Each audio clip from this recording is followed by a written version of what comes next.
that being said, here's the fun part. This is where we're gonna go. So here's what's happening right now. So let me explain what exactly we're gonna be doing. So we decided, because A24's library is like really huge, and like Blake and I said, it was very tough for us to just come up with our top 10 list and all that, because there's just so many movies that we really enjoyed. Blake came up with an idea that he heard from which podcast was it? The Big Picture was the first podcast I heard do this. A few others have taken it on. Okay, cool. So basically what we're going to do is that we're going to create this draft, right? So we're going to see who picks first. So if you're familiar with draft processes, like one person picks first, the other person picks next, and then we keep going until each of us have picked 10 movies. And from that, as we pick, we can't repeat each other's picks. So let's say, for example, Blake picks a movie that I had on the list or I had in my mind. I can't pick that movie anymore, right? But we'll talk about each of the movies and why we've selected them and all that. We're not going to try to do each other dirty. We're not going to try to pick something that we think the other person's going to pick just to be like, haha, I got it before you did. We're just going through gut feeling here and whatever hits us the best and that we already had in our mind probably that would make our list anyway. So am I missing anything, or that's basically it? I like the idea of a draft rather than top 10 list, because then we don't get to repeat. That's basically Right. the main difference, and we're doing it just based on favorites, not necessarily like this is the best one. And Yeah. I'm gonna have some blind spots. I don't watch horror movies almost ever, just personal reasons. So there's gonna be a couple on there that like just go for them, grab them. Sure. Don't worry about that. The only question we have is how we pick first, and I have an idea. Okay, I want to hear your idea because I have one too. But you're the boss. But for my birthday, I got a pair of A24 socks and an A24 T-shirt, both of which are in the laundry because they're my favorite two-piece of clothing items that I wear as soon as I get my laundry back. And tomorrow happens to be laundry day. But I happen to have the tag with the A24 logo from, how they wrap the socks up and the whole thing. Mm-hmm. Yeah. So we could flip this or that. I'm happy to do whatever. As long as you don't rig it for yourself, you son of a gun. No, of course. No, that is a funny idea, and that probably would have played out better if we were in the same studio, and all that. But I think I have an easier way to do it. So I went on Google, and I found something called a random number generator. Love that one. Okay. Yep. So from 1 to 10, each of us will pick a number, and then whatever number comes closest, that person picks first. How does that sound? Let's do 1 to 24. Gotcha, I like that. Right? I like that. I like that. Okay. So we'll do that. What would your number be? Fuck, dude. Okay. Wait, it's whoever's closest? Yeah. And we're not doing Price is Right rules. Like if it's over, that's okay. Fine. So I'm gonna say 13, and then I'll get that half of the numbers if you go 12. Sure. I'm gonna say 13. Lucky number 13. 13. Okay. I'm going to go. I'm gonna go with 17. Terrible choice. That's the worst. Okay. All right. All right. I really do. All right. Let's see. I'm gonna hit the generate button now. Please win. 10. So you have the first pick. Oh, fuck. See, I didn't want this because it's so much pleasure. You're asking right now to pick my number one all-time A24 movie that's messed up. I thought we were friends. How dare you? Come on, it'll be fun. I cannot tell you what it brings me. I'm not going to do it out loud, which is even more difficult. I'm going to go off my gut.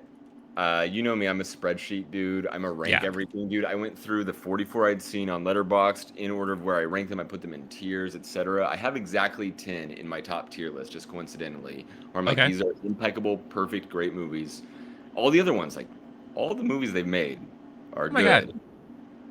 I'm going to go. I'm not saying this is officially forever all time my number one A24 movie, but I am going to go with Ex Machina. Nice. Oh, I'm so good about that. I feel great about it. I love Ex Machina. That was on my list too. Yeah. Ex Machina, when it comes out, because that's the first year that they get Oscar nominations for A24. That year it was The movie Amy gets documentary. That's an A24 movie about Yep. Amy Winehouse, R.I.P. Um, Room is gets them some nominations, the Yep. most of that year. That's their first year getting any. And then Ex Machina gets, including Best Picture. This is only 2 years. Like these movies are coming out 2 years after, so they'd be the following Oscars. They're coming out 2 years after Charles Swan. So the fact that they went from zero to like about 10 Oscar nominations that year is just wild. I guess it'd be seven, eight. Unbelievable. This one gets original screenplay and visual effects. Oscar Isaacs, Alicia Vikander, Oscar Isaac, Alicia Vikander, Domhnall Gleeson. Mhm. Amazing cast, absolutely great writing, perfect directing from Alex Garland. It's his debut feature, Yep. which is a lovely bet to make on Mhm. anybody. Paid off big time.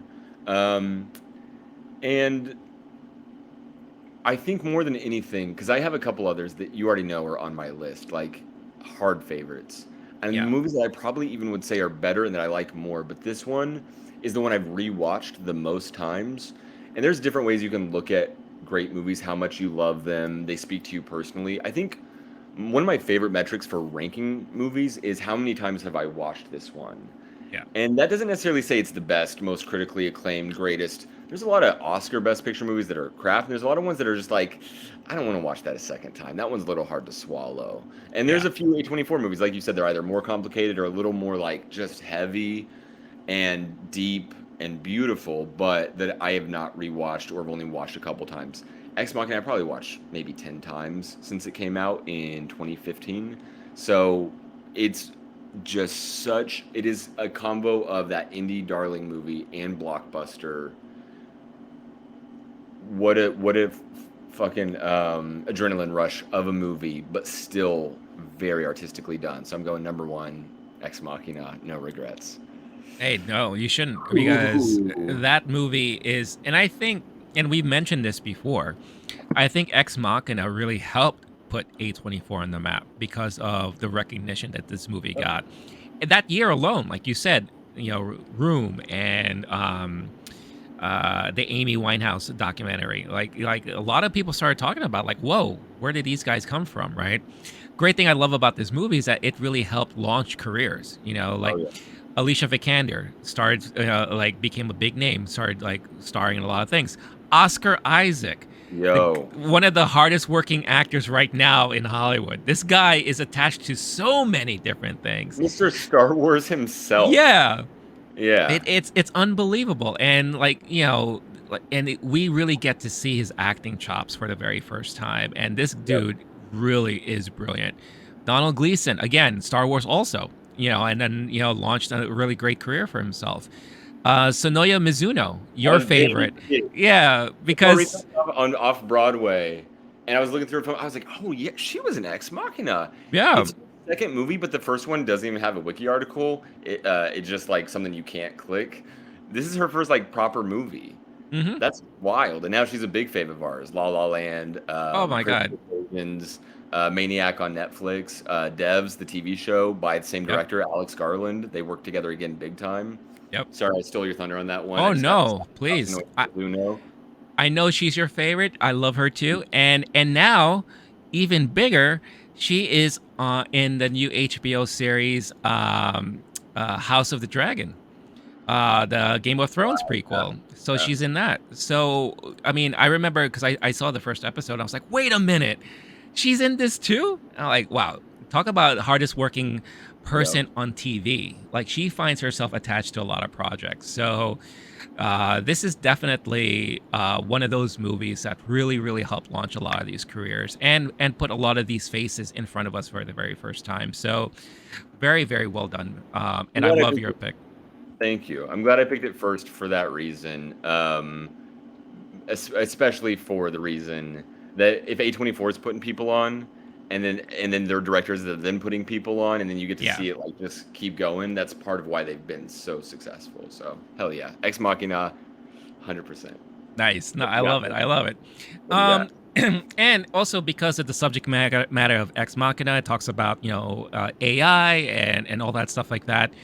So my pick just to kind of like go along and coincide with your pick, I'm not saying necessarily this is my number one favorite, I know what you're but it's doing. on my list because I was gonna say, like, if I had a chance to say Ex Machina, I was gonna say this as a follow up, and that is something that's more recent for them, and that is After Yang.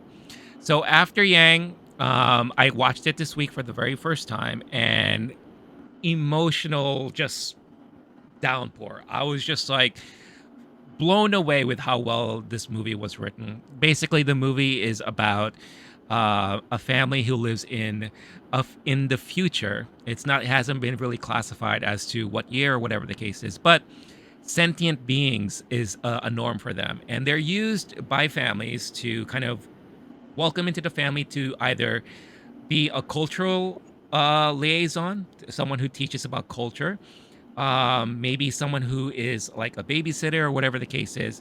This person was brought in to help with their newly adopted child who is Chinese, and they wanted someone to teach her the Chinese culture and heritage and all that stuff. Later on, the movie keeps going, and I don't want to like give too many details, but you get to experience the life of this, sentient being throughout his creation and throughout his existence that helps the family realize the importance of love and family and being cared for by loved ones and caring for loved ones and all that. And it was just really brilliantly written, brilliantly directed. Colin Farrell's in it. The young girl who plays the daughter, she was fantastic. Like I don't know who she is, never heard of her before, but she was so good in this movie. And again, very emotional, very very heartwarming and everything. Haley Lou Richardson also is in this movie as well. Jodie Turner Smith plays the wife.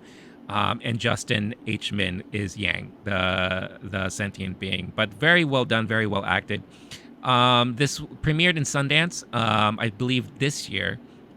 I didn't have a chance to see it, but it was later on picked up by A24 after that, and it was released on as a Hulu exclusive. So it's you could find it there. You can find it on Showtime, but I highly recommend this movie because I feel like Ex Machina kind of goes into the depths of AI and how it could be manipulated almost to a certain point where it's like a negative thing. Hmm. This explores AI in a different perspective where it's about a lot more wholesomeness and the importance of capturing the beauty in everyday lives and sharing that love and beauty with those that you are around with and everything like that. So very very kind of opposites, but I love how it is funny how A24 back in the day had a movie like this, and now moving Yeah. forward A24 does a movie that is kind of like the opposite of that message, which but both very well done movies. So After Yang, that's definitely going to be on my list there. So I don't have anything to add because I haven't seen it yet, but I'm glad you put that your number one. If you're talking about an indie darling kind of film studio, one of the things that they're awesome at is like that. Hey, did you see this movie? Like yeah, that kind of thing that you have with your buddies. You're like, this was special. You need to check this one out. yeah, for sure. The fact that and when I was going through their list of movies, there's a bunch like that. Thank you for recommending that one. Of The fact that course. you put number one on your list, I did not expect it to be that high. I have not seen it. I did not know that you held it in such high esteem. I will definitely go watch that one now. Thank you. Okay, Yeah, of course. number two. Am I doing it? Number two, go for it. I don't even know if I have to say. You could probably guess. Everything, everywhere, all at Yep, once. of course. I Is knew it that was recency coming. bias? Of course not. It's one of the greatest films of all time.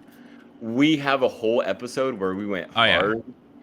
Uh, I don't know if I have more words. I feel confident now. At the time, because that was earlier this year, when we did that episode, it was at that time it was our biggest numbers to Yeah. date. And there was this question of like, will it have legs? How successful will it be? So the only thing I'm gonna use this time for is not to go back into the movie and rehash it. I'm Sure. assuming everyone who's watching this is the kind of person who's already seen it, or if you haven't, go watch it after this episode. The What I will do is like a little bit of catch up because I'm sure at Oscar time we'll be talking about it again. I feel very confident Oh yeah. about that now. At the time we're going, will this make money? Will it get its money back? It's been success. It looks like it'll do some numbers, but it had only been a limited release when we did that, and we did that episode right before it went wide. So check out that episode for sure after this one. If you haven't, you'll hear all of our thoughts on it. But what's been really nice is it's had that kind of like Parasite thing where indie movie, word of mouth, people excited about it, and the next thing you know, it is a phenomenon. And Mhm. it was such a phenomenon. It is a really special movie. I'm so glad. Like I get personal. Like I take these things like seriously. Like I get emotional about them. Like you have this favorite thing, you don't know how the world will receive it, and then something that you found to be so incredible and beautiful, everyone else who saw it, every friend was like, yo, that was incredible and beautiful. There's Yeah. got to be some people out there in the world who like don't love it on that same type of level, but nobody is like, it's got so much love that when you're looking at their A24's top reviewed movies on Letterboxd, which is like a movie app for cinephiles specifically, it is the number one reviewed movie that they have ever created, which is saying a lot for a movie with such a damn track record. So I'm sure we'll get into everything everywhere. I'm now confident. I know we debated at the time. I'm now confident, and maybe I'll play one of your clips. And you're like, I don't know if it'll get Oscar buzz when we get there. But in the meantime, that movie still has 4.5 stars on Letterboxd, and the number two A24 movie, which one of us will pick this one at some point either way. I'll mention is Moonlight at 4.2, and Everything Everywhere has 4.5. Like that's crazy. It's their most beloved movie, and if we're talking box office, which is Oh another yeah. thing, not only is it beloved by film people, cinephile folks,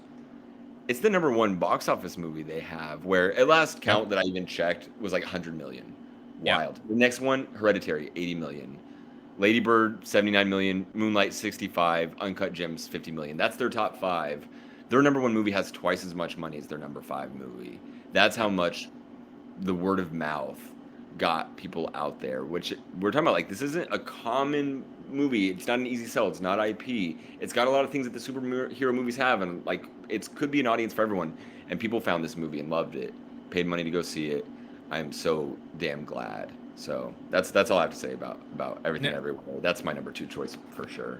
Yeah, no. I mean, if I wasn't going on the route of like just countering your pick, this would have Okay, been my first pick too. interesting. Yeah, Okay, because we like you said in the episode that we did about this movie, we just couldn't stop talking about it. We sure. just fell in love with this movie, and it to this day.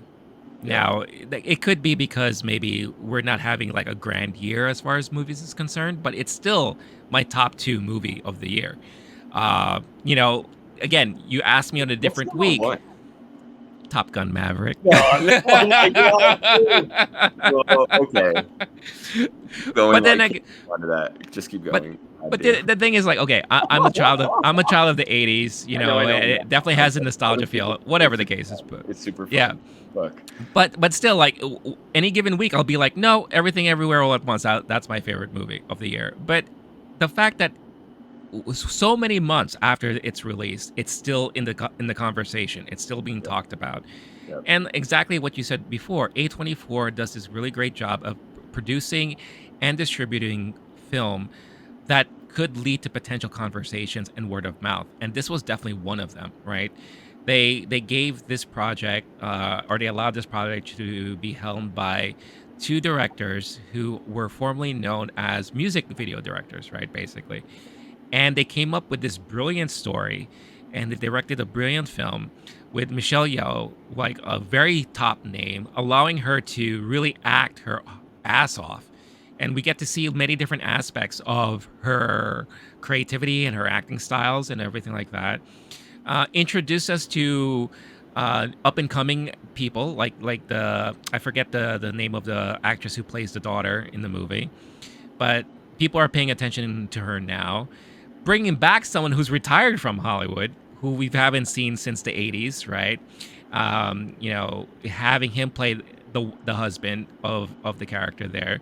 So it's just like a brilliant domino effect of things that just worked out and that ended up creating this like really great product at the end of the day. So yeah, if you want to hear really our in-depth thoughts about this movie, check out that episode we did.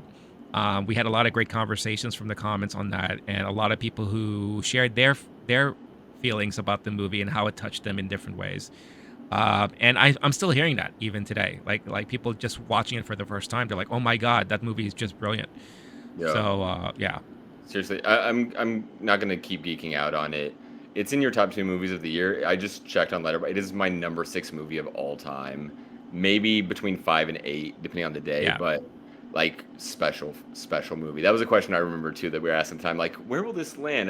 We got this Uh-huh. recency bias. That recency bias is starting to fade, and like it still holds up. It So still holds up I for had to pick sure. it number 2. And now I'm curious what you do with your number 2 if your strategy is to counter mine. Well, I guess in a way it is kind of a counter to yours, or maybe not. I don't know, but it is also a movie that came out this year. And talking about top movies of the year, uh, objectively, I would also say this is like one of my favorite A24 movies because of how it touched me, and that is Oh, Marcel the Shell with Shoes On. good call. Yeah, like that movie again, something that I was not familiar with. Like you were familiar with Jenny Slate and the YouTube shorts and everything like that, which later on became best-selling children's books and whatever the case is. Was not aware of any of that until I saw the trailer for this movie for the first time. Then we started talking about it. Then I started going on YouTube and doing my research. Then I saw the movie, and this movie just did it for me. Like it just had all the feels. It had everything. The level of innocence and looking at life in the eyes of someone just very different point of view and perspective. It was just such a heartwarming and touching film. I think it's one of those films that we sometimes need every now and then, especially with things happening in the world today. Yep. It's just a nice way to kind of think about life in general, from basically through the eyes of Marcel. And what's great about this movie too is like all of this is coming from, and I've mentioned this in the past, from a character that doesn't look aesthetically pleasing at all. You look at Marcel, he looks like a weird little freaky thing. But once he starts talking and once he starts interacting with his family and the narrator, the person doing the documentary, like that's where the true essence and charm of the character comes out, and you fall in love with this character right away. So love this movie. I know you saw it, but it didn't touch you as much as it did me, right? We talked about it in our I think we talked about this one in our first half of the year look back Hmm. kind of thing. So I'm not going to go too deep into it. Basically, I had higher expectations. I'm such a big fan of Jenny Slate. Like I've seen her do live comedy. Was a fan on SNL, Yeah. and remember they're like what they didn't renew her contract. I remember Marcel. I don't know if it was right then or a little bit after it came out, but within a couple of years or so, like definitely came into my attention. It was one of those viral YouTube before TikTok and like before like it was a different era of virality. Yeah. Um, and I remember it was very special. Like I owned two. They have children's books actually. Yeah. It's a nice little gift if you know somebody who's a fan of Marcel. So I bought those for somebody and it had a special place in my heart. Now the movie hit it. Like it did a good job for sure. I think once there was a human involved and the grandmother, and I didn't expect that necessarily, it did make it a more exactly how you described it. And I'm not trying to take anything away from it. I think it was more that I was thrown. And maybe it was just like we've talked about before, like the day I saw it a few weeks late. If I'd seen it opening night with a better crowd, or if I'd been in a certain mood, whatever. So Yeah. I don't want to take anything away from Marcel the Shell. That is a solid number 2 pick, and it is a very sweet, lovely, well done movie that I think anybody um, should see. And it's one of those like, and A24 doesn't have enough of these like those heartwarming movies. No. Without like, there's a little bit of like it's got the Toy Story thing. There'll be a little bit of sadness, but then it's really Yeah. heartwarming at the end kind of thing. A lot of theirs where there's a heartwarming, it's like okay, that person went through a lot, and Yeah. you watched, yeah. Yeah. Um, so that's a great pick for your number 2 for sure. Yeah. I would say just to close it off too, like in my review that I did about the movie, I said this is like one of the only A24 movies that you could take the whole family to watch. Mhm. For you real, know, for yeah, because real. if you look at the library, the subject matter is just so complex or so dark or whatever the case is. They're also, I mean, A24 is known for like horror movies too. I mean, you can't take the whole family to watch a lot of these movies. This is the one right now that you could take the whole family to go watch, and It pleased me. What can I say? Hey guys, I hope you're enjoying this episode so far. But before we continue, I wanted to quickly talk about Bulletproof Coffee. Bulletproof Coffee is my favorite coffee of choice to start off my mornings with. Why? Because it's clean coffee. What does that mean?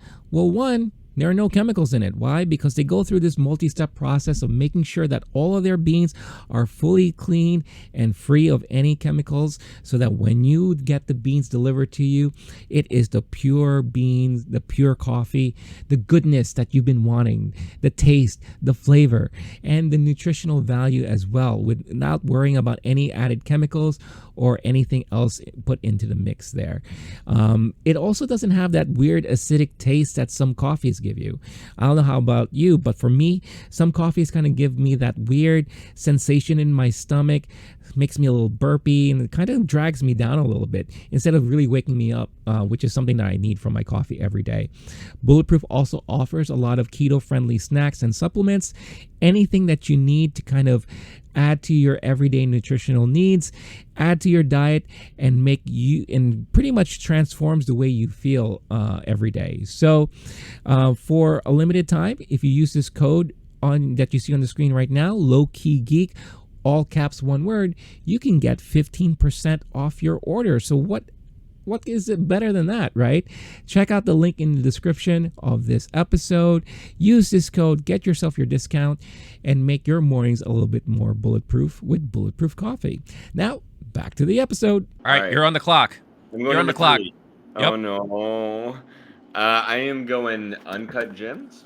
Nice. I was expecting that. You weren't? Yeah, I was. Okay. Yeah. I'm going flush, baby. I'm going just the hits. Uncut Gems. We talked about actually in our episode last week when we were talking about Netflix movies, The Hustle, Adam Sandler, drama, serious roles, and we touched on Uncut Gems. You and I weren't doing this show at the time. If we had, we would have spent a lot of time talking about Uncut Gems. We actually saw it together in theaters. Sure. Now. We did. No, we did. Yeah. Yeah. That was one of the first, maybe the first movie we ever saw together in theaters at that point in our friendship. And we're not talking about Detective Pikachu ever again. No. Yo, so we talked about it last week in that episode. If at the end of this one you're like too high on all the joy and love we're showing these movies, and you want to hear us like shit on some things, like go watch the Netflix episode. It's a pretty different vibe. Oh yeah, for sure. Yeah. But the Adam Sandler's best dramatic role, no shots to Punch Drunk Love, but it's a total different level. The fact he didn't get nominated for this one, like, still, I thought about that the other day, it bugged me. I was like, that's so stupid. It's a basketball movie, in that, like, Kevin Garnett, who was my favorite basketball player as a boy, I literally had a Kevin Garnett doll as a kid, like an action figure. I don't know why, but for some reason he could change in from a basketball Timberwolves jersey to a suit, like a tuxedo, and I'm not sure. But I would change his outfit or whatever. I don't know. Like, it was a toy. It's like a Ken doll, but Kevin. Anyway, That's that so movie. Weird. Plus, you add The Weeknd. If we're talking about indie darlings who then become big time, and then we're talking about Safdie Brothers, which I have another Safdie Brothers movie that I don't know where it'll go on here, but they're very special. A24 has done a good job taking really special film directors who've made maybe one other feature elsewhere or not, and then said, hey, here's enough money, you do your thing. I don't know to what degree they're doing oversight or invest, or like giving them the resources, because they have hit on that bet plenty of times. Yeah. And there's some of these directors who then go on. I was looking at, when I was going through their movies, I was surprised by how many directors they had put on or helped take them from this level to that level. And what I'm thinking of is, and some of them moved on. I don't know what's going on there. I don't know enough behind the scenes, inside baseball box office stuff. But we're talking about, we reviewed The Northman. That was a fun episode to do with you. The same director. They did Lighthouse with that director. Greta Gerwig did Lady Bird with A24. And then did her next movie, Little Women, elsewhere. We might mention Yorgos Lanthimos' movies at some point in this episode. The Favorite wasn't done with A24. Noah Baumbach went on to do Netflix, which we mentioned him a little bit when we were talking about their deal last week. So Uh, I this is one of those indie directors. This is also a duo, kind of like Everything Everywhere All at Once, but these are brothers, and just an anxiety attack of a movie. Perfect indie cinema. They have another movie that I love, and I was having a hard time choosing between them. But when you add the Adam Sandler and the basketball effect, it's definitely number three for me. Yeah. Nothing like that movie. There's if you don't want to feel anxious, do not watch that movie because it is so good, so well done. Uh, I I could barely walk straight. My stomach was in such knots when I left it. And when I saw it with y'all, that was the second time I'd seen it, and it was still damn effective. It's one of those I haven't watched a third time, like we are talking about earlier, where I was like, I got to be in a really like. Now you got to watch it once. It is an Yeah. incredible experience of Yeah. a Yeah. movie. Yeah. But I don't know. What are you? Were you gonna pick Uncut Gems? What's your thoughts on that? How's it rank? So yeah, so Uncut Gems wasn't on my list, but I recognize that it was a very well done movie. When we watched it in the theater, I think I told you when we left, I felt myself clenching the handrest basically almost throughout 90% of the movie. Like I was clenching, and I think I held myself back during, like, at least especially during the last 30 minutes of that movie, because Oh, it was just anxiety inducing. It was, oh my god. If I was in bad health, I probably would have had a heart attack during that movie. It was, but again, that pacing, the acting, the directing, the cuts, like everything was just so brilliantly well done and timed, like just right. Um, Things that you didn't expect happening, all that stuff, big surprises and whatever the case is. Just very well done movie. Now, I haven't seen it since, because I think it's one of those movies that, at least for me personally, I can only see once. Like I seen it, I recognize the brilliance of it, but then that's about it. And but I am dying to watch the other movies that these directors have made that you've recommended to me in the past. But I hear they're equally almost the same type of fanatic, kind of crazy paced movies and all that. So I need to really just find myself in the right headspace. Um, have my cholesterol medication in hand and all that stuff like that, because I don't want to, like, all of a sudden just pass out or whatever the case is. seriously. But yeah, no, that's a great pick, and like I'm not mad at that pick at all. It is a very well done movie, and I think, especially when we talked about Hustle, we want to see Adam Sandler do more dramatic roles, and this is one of those reasons why. It's because he can do such a good job in them.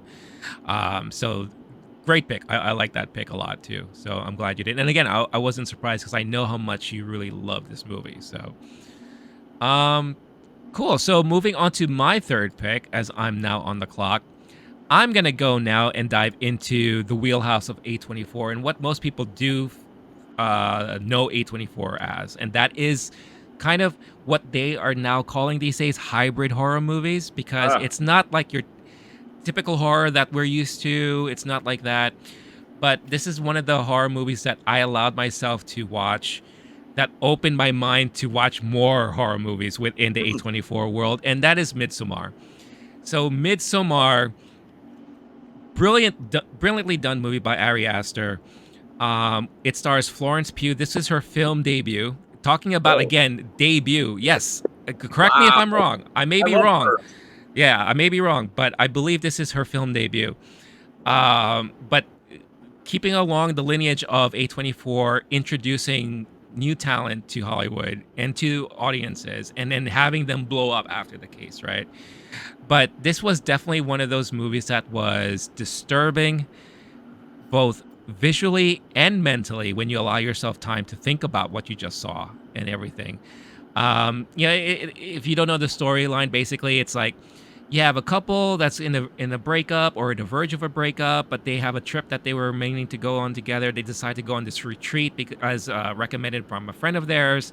They find themselves in, I believe it's Sweden or something like that, in some weird offbeat countryside, where basically they get introduced to a cult, and they just see all of these crazy things happening. Where at the end of the day, Florence's character recognizes that now she is free and happy because, spoiler alert, everyone around her that she was there with dies. And like all the negative energy and all that case like that. Now it's definitely a lot more meaningful and more in depth than what I'm saying right now. I just don't want to spoil it to anyone who hasn't seen it. But like I said, it did open my eyes. Like it opened them up to explore more of that type of movies that A24 is very well known for. But the acting of Florence Pugh in this movie was just phenomenal, and you could see why she is the powerhouse that she is now. She's in Marvel films now, and she's in this movie coming up later this year that I am very much looking forward to. That's the Olivia Wilde movie. Don't Worry, Darling, I think Yeah, it's yeah, called, yeah, yeah. Yep. with Harry Styles, and I'm so much looking forward to that movie. But yeah, Midsommar, that is my number 3 right there. Great, great choice from what I understand. I have not seen that one. That's another I have not seen because I just don't fuck with horror. Right. I did read the wiki plot and said, nope, that's not for me. Yeah. Also, on doing my homework, it is not her film debut, Oh, but it's it is not. her Okay. breakthrough role for sure. So Got it. I'm Okay. sure you read that somewhere where Yeah. it's like this is her big first movie kind of thing. Yeah. Um, she was in a few things, and I'm looking at her, and like there was like Fighting with My Family, the sports movie Oh, with. that's right. Yeah, the There's just like what WWE else? movie. Which yeah, that is a feature film, but like Yeah. that's not. I don't know where they saw her at when they made the decision to cast her for Midsommar. I'm guessing that wasn't the movie that they were like, I don't think so. you Yeah. know. She was in another horror movie anyway. It's definitely her breakthrough role, and Yeah. she's the star, right? She's a main character in the movie. Yeah. Okay. That's definitely it. And thank God because she's like a I don't even know what the word like a legend. She's got the it factor. She's that Oh just yeah. number. I'm so hyped for her career. A24 putting people on. God bless them. Um, I don't have much to add or say to it No, that's because I fine. just read the wiki article. Now here's my question to you. Yeah, yeah. Would you ever watch this movie? Oh yeah, for sure. Okay. But If someone tied me to a chair and then Clockwork Orange style Clockwork, opened yeah. my Mhm. eyes and made me because I like sleeping some. I don't get enough sleep, and if I watch a horror movie, I just don't sleep for like 2 weeks. Sometimes it's not good, dude. It's not good. I get it. I get My it. film buddies who try to talk me into watching horror movies so often they're like, "But it's art and it's great and you'll love it." I'm like, "I know. I'm gonna appreciate the art of it, but I also have to be able to sleep." Yeah. So I'm just like Yeah. chicken food when it comes to those. Midsommar and Hereditary. I don't know if we're Yeah, we'll same get director. Yeah. those are the two of all the horror movies. I will see a Get Out, like a lower key horror, but when it's a Yeah. little more, these are a more another level of horror that I just decided not to fuck with anymore in my life. These are the two where I know as a film person, these are the ones I'm missing out on. Like Yeah. Yeah. vouching for that. The amount of times I actually read the wiki article multiple times to be like, am I sure I can't see this because I know it's going to be good. All right. Number 4 is a really tough one for me. I'm being Okay. pulled in 3 different directions. I'm going to go with my gut here. And I am not going to try to steal one from you that I think you're going to pick. I'll be mad if you take it though. Just heads up. We might not be friends after this experiment, this exercise. For my number 4, I'm going to go with Moonlight. Nice. Solid. I'm going with the hits, baby. Yeah, yeah, yeah. Her first Best Picture winner, which they ripped out from La La Land due to shout out Warren Beatty. Moonlight, a all black cast movie that wins Best Picture. Like we're not giving much credit to the Oscars on that one. Sorry, a little too late. But as far as A24 as a studio betting on people who are doing things that big studios might not, this is one of those where a studio, like historically the example is like, oh, we got to have a white person on the poster or else people won't go see it type of bullshit. And then we know that's not the case, but part of the reason why we know that like a movie like that can be so successful is people taking bets on movies like that and taking some risks. That shouldn't be such a risk. Sadly, in our society, it is. I love that A24 makes this movie happen. Barry Jenkins is an absolutely incredible director. This movie, it was another one of those like I'm so glad that this movie got its roses instead of just being like 10 years later and be like, oh, that was overlooked and people didn't appreciate that one in its time. Um, The cast was like there's a couple names in there, but it's mainly the directing and the camera work and the cinematography that are doing so Yeah, much work. The story is absolutely beautiful. The way they split it into three parts, the like just the lighting. I'm not sure what to geek out on for this movie, but I'm really really glad that this movie exists. This is a very special movie. yeah, I recently deep dived on it a little bit because I went to Miami and I was like, okay, these are the locations I'm going to go check out the diner that they went to, stuff like that. Like this is a movie that has a sweet spot in my heart that I was rooting for, that I saw in theaters. I remember it was opening weekend, and then you go. We'll talk about this with other A24 ones. I'm sure it'll come up again, but it's like, damn, I really hope that people love this movie because yeah, it definitely deserves that love. Um, and it's a fucking great movie. yeah. It is one of those where it'll hit your heartstrings for sure. It's heavy at times. It's why it's not number one. I think if we went with like favorite, like there's a few different ways you can view like best movie, like how well it's made, how well Mhm. it's received, what's your personal favorite based on attachment. There's a few different ways you could look at it where Moonlight is my number one for sure. Because of the rewatchability factor, where it is a great movie to put on visually. The Yeah, story is pretty damn gut wrenching. So I've seen it, I think, 3 times, which is actually saying a lot considering how gut wrenching it is. Um, that, but it is a beautiful, impeccably directed, unimpeachable movie. Like just artistic perfection. So I don't think I have the words like geek out on it more, but damn, like you can tell my like I'm getting emotional on that movie. It was yeah. so special. So yeah, you've seen? Have you I seen have, Moon?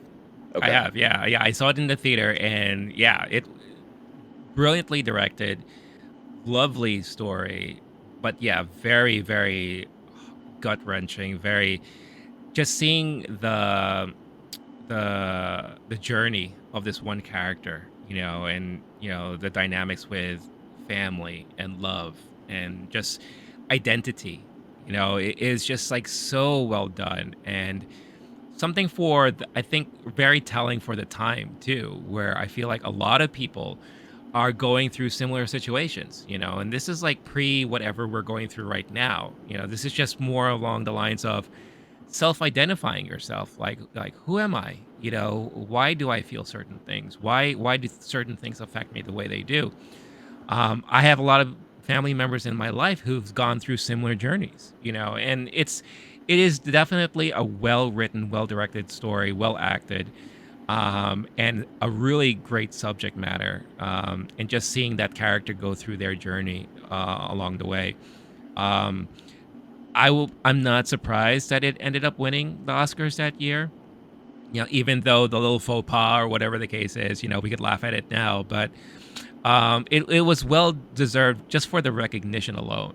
And I think it was also one of those movies where, and this unfortunately does happen all the time, a movie wins Best Picture that a lot of people didn't see, and Mm. I think that forced a lot more people to go out there and watch it. And I think a lot of more people have realized like how well that movie is done and all that. And Barry Jenkins, I mean, he's a brilliant director, and I think now that every time we hear he's attached to something, we perk up and we're like, oh, I gotta check this out. I gotta see what that's about. So yeah, no, great pick, great pick right there. I also I'm just gonna mention real quick, like that's Mhm. also Mahershala Ali's first Yeah, Oscar. He gets one a couple years later for Green Book, which we don't have to talk about today. totally different situation. He gets Best Adapted Screenplay. It's nominated for Best Director. I think it's a shame it didn't win that. And then Yeah, Best Picture it wins. So it's another example of them putting people on, giving them that level, giving them a well-deserved level of platform, yeah. and then both parties executing properly. So shout out Moonlight, man. Special Yeah, movie. for sure. Yeah. 100%. Yeah. You got to check it out. If you haven't done so yet, please, please do yourself a favor and check it out. Cool. Going on to my number 4. I think this pick of mine will actually surprise you. And it's also one of the movies I've seen more recently, but it came out quite a while ago, and that is Lock. Oh Uh damn! Love Block. Damn. Okay. yeah, You Lock got. is a brilliant, Yeah. brilliantly done movie. I am a huge fan of solo situational movies, where a movie takes place in one location, sometimes like a constrained location, and you just see one actor act his fucking ass off. And that's what Tom Hardy did in this movie. Tom Hardy was not yet a name to when this movie came out, but if you ever want to see or if you ever had the question, is Tom Hardy a good actor? Watch this fucking movie because he is just in a car driving from one location to another, and he is just all the emotions, all the feels, all the anxiety, all the sadness and everything, the conflicts that he goes through in this car, having conversations with people on the phone, his wife, his sons, his mistress, and I'm not going to explain why that is. His coworker, his boss. It's just like going through all of these emotions. And my God, this was such a well acted movie. It was directed by Stephen Knight, who also has made a name for himself. But the greatest thing that a lot of people probably won't realize is the people attached to this movie that we don't even get to see. They play the people on the phone. Tom Holland plays Eddie, one of his sons that he talks to quite often. And this is again before Spider-Man and all that kind of stuff like that. Olivia Colman, the darling of the Oscars and all that, she plays the mistress that he's driving to. Ruth Wilson plays his wife on the phone.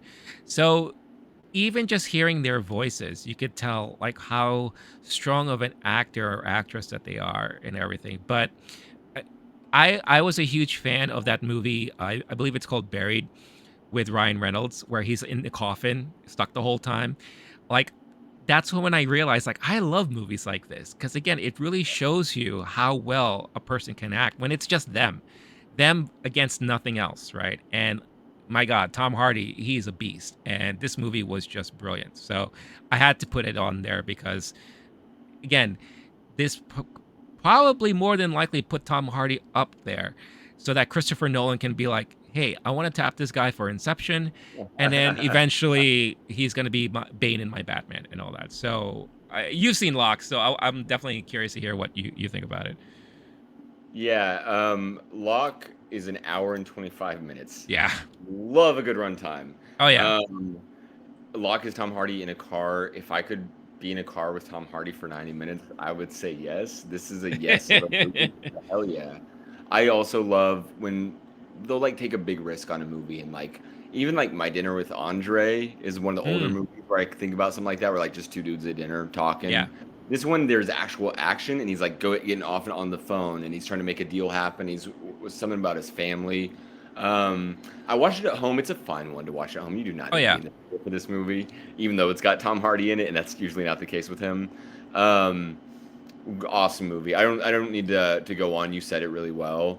How they set it up, what it's good at, Yeah. and artistic risk paid off. Oh, yeah. A24 taking that bet, and it paid off. That was a really well done movie for sure. Yeah. Uh, I don't think I need to go on about it because it's such a concise type product, and Yeah. they did it for sure. Yeah. Yeah. Definitely check it out because again, short, straightforward. You won't find yourself getting lost in anything throughout this whole movie, and you'll like me. I was just enthralled the whole time. So very very good movie. All right, number 5. You're on the clock there. Um, Bottom half of the list, I'm gonna go a little bit faster for sure. Okay. But for these top five, and I say that it's hard for me to hold back my excitement about some of these Of movies. course. All of them. Minari. Oh, you. Not good at pronouncing that. Would I just steal your next one? Yeah, you did. That's right. That's not That's why I awesome though. chose it, but I was trying to. And I was like, I can't believe he hasn't picked this one yet. You should That's have. awesome. That's awesome. Yo, Minari, perfect movie, family drama. The fact that I'm picking this after Moonlight, like, I really hope that pretty soon here I get some like comedy or some reprieve because like Yeah. intense personal family drama type stuff, but a beautiful story, set in Kansas, I believe. Mhm. Um, I'm not going to spoil the ending for anyone who hasn't seen it. Minari is a perfect movie. And it also is, we're talking about them putting people on in a different way. A lot of these people are already established or they did great work and then they said, all right, we're going to give you another platform. And then that pays off. And so, Yu Jung Yoon winning supporting actress for that one. First Yeah. Korean. I think it was Korean or Korean woman to win.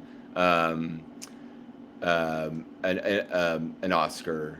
That was a nice like cap on that Oscar season, and I remember her speech was special. Every time she showed up in any award season, if for no other reason, this movie deserves this to be picked this high. Plus, just like perfectly executed, well done, beautifully written, beautiful cinematography. Steve Yeun, he's in a lot of movies as a 2-3 slot. Yeah. He's the number one actor in this movie. Maybe you could say the boy is, but like I think of Steve Yeun as the main star of this movie.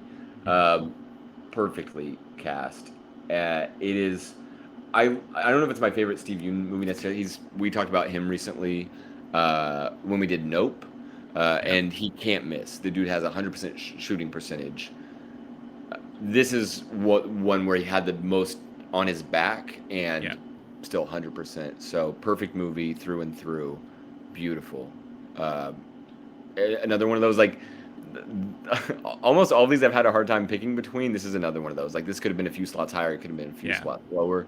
Um, I This is one of those 5 stars on Letterbox. As soon as I saw, it, I was like, that's a perfect movie. Yeah, no, it's a lovely movie, touching family drama, relatable, very relatable. It's just so well done. I remember when I finally saw this when it came out, I was floored. I was pretty floored. I was like, wow, this is like a brilliantly done movie. I love the kind of fish out of water aspect too, where you have like this Korean family that is plopped into the heart of America and Mhm. kind of just like like on a farm, trying to run a farm that they've never done before, right? So it's just so well done. It's definitely a very, very beautifully done movie. Director of the movie is Lee Isaac Chung, who we haven't heard much from lately, but I believe that he was attached to do something very soon. I don't know if I was remembering that correctly, but I think he's due for another film soon after. And I believe this is also a movie based off of his own life, right, and his own experiences. So very, very easy for him to do. Um, yep. Sorry, before you would take the 5 pick, I said Yeah, yeah, Kansas, yeah. Arkansas. I'm from Oh, Oklahoma. The Arkansas. movie Okay. in Oklahoma, the farm itself, like so. I just shout out to my people. It's the middle of the country. It gets overlooked. We're flyover shit. So I just want to make sure it's clear. Arkansas is the setting. Oklahoma is where it was filmed. Shout out. Nice, nice. All right. So my number five. All right. There are certain movies I think that fall under the, the when you think of a movie that defines A24. I think there are like a handful of movies that really do so. I think this is definitely one of those movies, and that's The Lobster. The Lobster Oh, that is so is much for me, dude. Fuck. I knew I should have picked that one next, but I knew you would pick Minari, so I was like, dang it, bro. The Lobster is one of those movies that if Ugh. you sat down and you tried to explain it to someone who's never heard about it, they'll probably look at you like, what the fuck are you talking about? But it's just one of those movies that you could not explain, just watch it. You watch it and then you get it. I was not sure what I was going to expect watching this movie. I tried my best not to hear so much about it, and all that, because I watched this movie pretty late after it came out. But I do remember there was always a conversation being had as like, well, if you were to choose an animal you wanted to be turned into, what would it be? But I never really understanding what the concept was behind all that until I finally saw The Lobster. And whoo, talk about in its essence, this is a dark comedy, right? But it does play a lot on social commentary, especially when it involves perspective on relationships, right? The expectations and all that stuff like that. And this pretty much just like spins it and throws it right back in your face. The fact that these people live in a society that you have to be part of a relationship. If not, you are an outcast, and they force you to be in one. And if you don't get to do so or find that perfect match, you get turned into an animal of your choosing to live the rest of your life. Just like, who thinks of such a thing? But you mentioned before that eventually we were going to be talking about Yorgos, and this is Yorgos Lanthimos for sure. And only a blind like his would come up with this kind of concept. For If you're real. familiar with any of his movies or anything that he's been involved in, uh, the acting is so well done. Everyone has to act in a very monotonish way, without really pure emotions coming out. Plus, I'm a sucker for John C. Reilly in a more serious type of dark comedy, and this dude had me dying the whole time. Playing a guy who has a lisp, who's not that great looking, trying to find a mate. It's just the one scene that gets me is that there's this like fight scene that is so. It's not even like a real fight, but it's a fight in essence of what the like the kind of universe they live in. And it's like two kids fighting basically, and it was just so hilarious. Um, Again, I cannot explain a lot about this movie. It's just one of those movies that you have to watch. I think one of the things I really do love about the movie is, as you're seeing, again, I'll try not to spoil so much. So there's like two societies. There is the couple society that lives in normal metropolitan London, or just in any city, I guess it's safe to assume that. And then you have the outsiders, those who decide or can't be with anyone, so they have to live on the run, kind of in the wilderness, free and all that. As and the movie splits it into two, where you get to experience the one side and then you get to experience the other side. As you're experiencing the free runners, or the solo people, I love how, one, they can't show any kind of affection or love to each other, right? So everyone has to be kind of like distant or very monotone. Two, that also includes if they want to dance. So they they view dancing with someone as sexual contact or sensual innuendo. So they have these, with what you see now in a lot of major cities, is those silent concerts or silent dances where everyone's wearing headphones and they're just dancing alone by themselves and all that. But if you look closely during any scenes with these people, you get to see actually the animals of people who got turned into animals, just roaming freely in the forest, because you see peacocks, camels, pigs, all that stuff like that. And these were the people who were turned eventually into animals because they weren't able to find a partner and all that. It's batshit nutty. I love the ending because it's very open ended. It's up to your imagination as to what happens there. I really enjoyed this movie. Blake, it sounds like it was on your list, so I'm dying to hear what you think about it. No, I don't like that movie. Fuck you. I'm not gonna do that. Womp womp womp. I'm glad that you went into the plot, because like I saw that movie, and I have no like I know what it's about, but I don't even know how to begin to describe that. So thank you Yeah, for doing that. Um, Yorgos Lanthimos is unreal. He gets proper recognition with The Favorite, his movie yeah, after this. It's another one of those A24s helping bring someone to another level, and then they move on. yeah.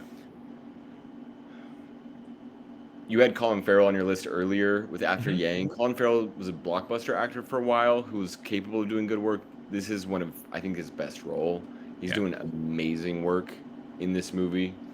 That deadpan, dark comedy that Yorgos Lanthimos is so good at, which is such bizarre, creative concepts, but what it's really doing is talking about something very real that everyone on this planet is very familiar with, but it's doing it in such a bizarre way that it comes at you from the side and you go, oh, right, my relationship to love. Now I'm going to rethink that based on this movie. hmm Um, I don't.